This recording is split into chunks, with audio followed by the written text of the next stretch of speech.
রেদওয়ান রনি পরিচালিত দম সিনেমাটি এবার দেখবে সারা দেশের দর্শক।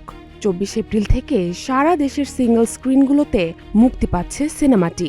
ঈদুল ফিতরে দেশের সবগুলো মাল্টিপ্লেক্সে মুক্তি পেলেও তখন সিঙ্গল স্ক্রিনে মুক্তি পায়নি সিনেমাটি। এবার দেশের বড় ও নামকরা সব সিঙ্গল স্ক্রিন মাত করার পালা।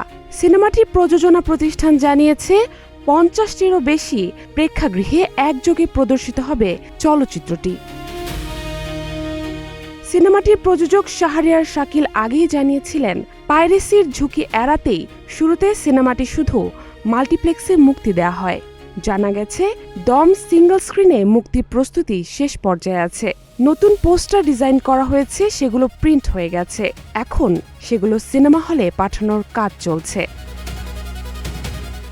জাহরা জেবিন তন্নি, নাগরিক প্রতিদিন।